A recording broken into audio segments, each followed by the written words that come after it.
How's it going, everyone? It's your boy Big D here. It's time to review Aquarius Season 1, Episode 5, titled A Change Is Gonna Come. And, you know, again, spoiler review. If you've not seen the episode, go to nbc.com/Aquarius. Watch the full episode there. Watch the full season there. You'll get what I mean when you get there. At least I don't think the deadline stopped yet. Either way, a change is gonna come. I hope so, because honestly, after this episode, Aquarius is one of those shows now where it's like, oh, I gotta watch Aquarius. Oh, God, come on, man, you gotta watch it. You know, that it's one of those shows. It's not like, let's go Aquarius, baby. No, it's like, NBC presents Aquarius, and it's like, really, it's dreadful. It lingers, man. It lingers right there, and it's seriously, ugh. Either way, it's gonna take me 2 minutes to recap the episode, give you my pros and cons and final score. Let's get started. Anyway, Sam knows his ballet. It's not David Duchovny's fault, by the way. David Duchovny's a badass, and he's amazing in this show, but still, he knows ballet. I'm doing leg ballet right now. Anyway, the Black Panthers. I guess that's a thing, okay. Not the Marvel Black Panther. I mean, literally, it's a bunch of guys, and they're like, "We the Black Panther, yeah," and like that. This place is burned. This guy named Cassie died in there.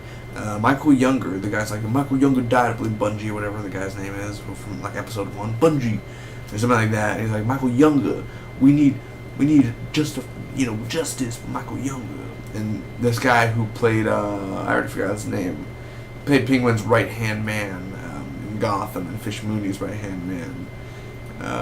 Oh yeah, his name's Tolson in this thing, and Emma tries to leave school, but you know, there's a guard for to keep her on watch.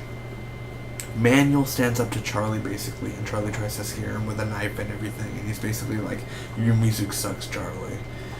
And he's like, he goes up to him and he has a knife to him. He's like, "Do your worst," and Charlie doesn't do nothing. He's like, "I will do my best." So Ken sees Sam and Emma. Ken sees Sam and Emma's mom kissing, and of course, like, he already knows that, like, he lost her already. They're still married, but it's like, holy crap. I mean, he's not like, he sees it. Walsh returns and he talks to his dad, Sam, and he tells him that he's in Cambodia. He left Cambodia, and he has pictures and everything that they shouldn't be there at the war. It's not right, and that he's gonna give it to the press, all those pictures, and that's gonna even make it worse for him. That the president's lying, and Sam's like, "That's the president's job, is to lie. Let me help you and everything." And he's like, "You can't." Okay. So this girl comes for Emma, and it's basically Charlie's hooker, prostitute, whatever. And she's like, "Oh, I'm Emma's friend from school, blah, blah, blah, blah, blah, blah, blah." And that's what goes on. And basically Emma's gone. She took her back to Charlie. Sam beats up Charlie. He goes to his headquarters. He doesn't find Emma there, but he ends up getting Charlie, and he keeps on beating him. And bam, bam, bam, bam. And literally, Charlie is like, "You're killing me." I really think it'd be more epic if he was like, "You're killing me, man. You're killing me, Smalls." Anyway. Brian saves Charlie because, of course, Brian's undercover. He's doing a job right now, and he hits Sam. He kind of pushes him, and he's like, "Go." So Sam ends up leaving. And I just like it how, Charlie is like lying there, and he's like, "I'm alive." And basically, the guy's like, "Hey, you should be thanking this guy," which is pointing at Brian. Brian saved Charlie. So that's where we left off. Overall, my pros and cons of this episode. I'm going to get started with my cons first. I'm going to get this out of the way.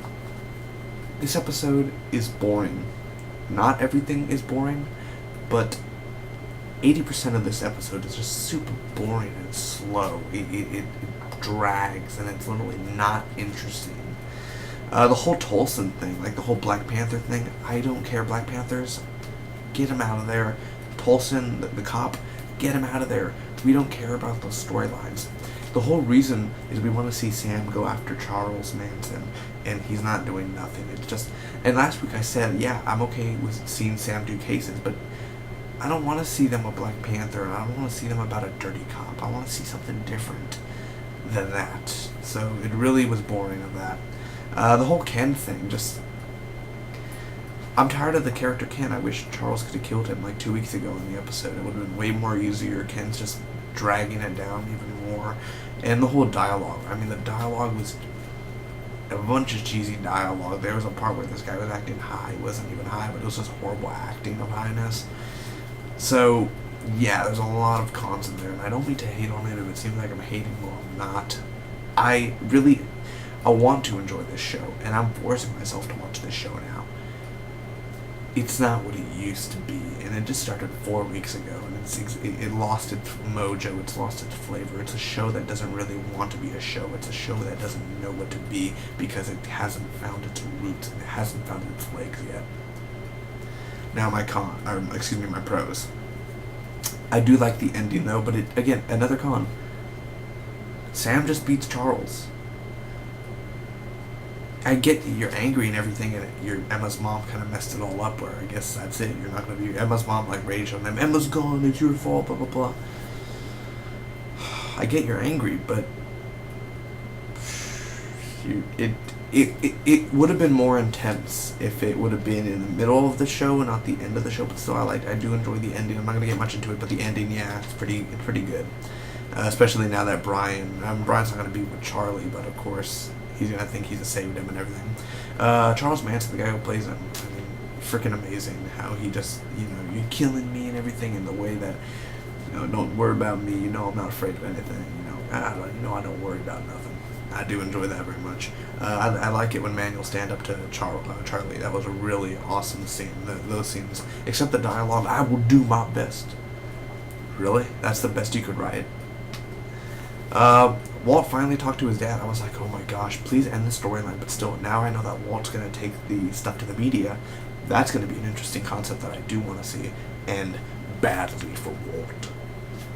Overall, I'm going to give this Aquarius episode a C. It's an okay episode. It's really more of a shit episode. And it's not the best episode of the season. It was boring, slow. I mean, some of the storylines they just tried to force down our throats, which we didn't really care. We don't want to see. It's somehow aggravating. It's cringe. I cringe all the time for this show. So it's okay. I'm not going to give up on this show and just stop watching it because I want to see what David Duchovny can still do. Still, the better NBC show right now is Hannibal. Until next time, guys, I will see you for next week's episode. And don't forget, I also review Wayward Pines, Hannibal, Tyrant, Halt and Catch Fire, Falling Skies, The Last Ship, Strain, etc., etc. Much, much more, guys. Thank you so much for watching. Again, comment down below. Let me know what was your favorite part of this Aquarius. What are your pros and cons? And tell me how much you hate this episode. Until next time, it'll Spock be with you always.